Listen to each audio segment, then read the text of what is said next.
Welcome back to my channel. ನಾನು ನಮ್ಮ ಚಾನಲ್ನಲ್ಲಿ ಮಸಾಲ ವಡೆ ಮಾಡೋದು ಹೇಗೆ ಅಂತ ತೋರಿಸ್ತೀನಿ. ತುಂಬ ಈಸಿಯಾಗಿ ಮಾಡ್ಕೋಬೋದು. ಯಾರಿಗೆ ಕೂಡ ಬರಲು ಅವ್ರು ಕೂಡ ತುಂಬಾ ಈಸಿಯಾಗಿ ಮಾಡ್ಕೋಬೋದು. ಹೇಗೆ ಅಂತ ನೋಡಿ. 1 ಕಪ್ ನಾವು ಕಡಲೆಬೇಳೆ ತೊಗೊಂಡು ಅದನ್ನು 3ರಿಂದ 4 ಗಂಟೆವರೆಗೂ ನೀರಲ್ಲಿ ಹಾಕಿ ನೆನೆ ಇಟ್ಕೊಂಡೆ.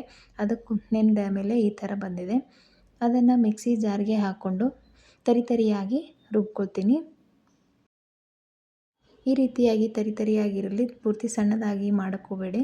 ಅದಕ್ಕೆ ನಾನು ಸ್ವಲ್ಪ ಉಪ್ಪು, ರುಚಿಗೆ ತಕ್ಕಷ್ಟು ಉಪ್ಪು ಮತ್ತು ಅರಿಶಿನ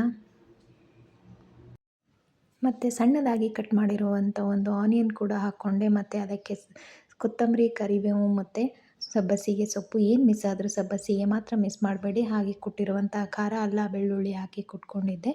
ಈ ರೀತಿ ಗುಂಡಕ್ಕಾಗಿ ಮಾಡಿಕೊಂಡು ಅದಕ್ಕೆ ರೌಂಡ್ ಶೇಪಲ್ಲಿ ನನ್ನ ಕೈಯಲ್ಲಿ ಬಡ್ಕೊಂಡು ಈ ರೀತಿಯಾಗಿ ಇಟ್ಕೊಳ್ತೀನಿ. ಪ್ರತಿಯೊಂದನ್ನು ಇದೇ ರೀತಿಯಾಗಿ ಮಾಡಿ ಕಾದಿರುವ ಎಣ್ಣೆಗೆ ನಾನು ಮಾಡಿರೋಂಥ ವಡೆಗಳನ್ನು ಹಾಕ್ಕೊಂಡು ಇದಕ್ಕೆ ಕರ್ಕೋತೀನಿ.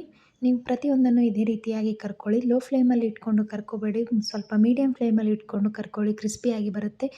ಈಗ ನೋಡಿ ಹೇಗೆ ಬಂದಿದೆ ಅಂತ ಹೇಳಿ ಕಮೆಂಟ್ ಮಾಡಿ. ಪ್ಲೀಸ್ ನಮ್ಮ ಚಾನಲ್ನ ಸಬ್ಸ್ಕ್ರೈಬ್ ಮಾಡಿ. Thanks for watching.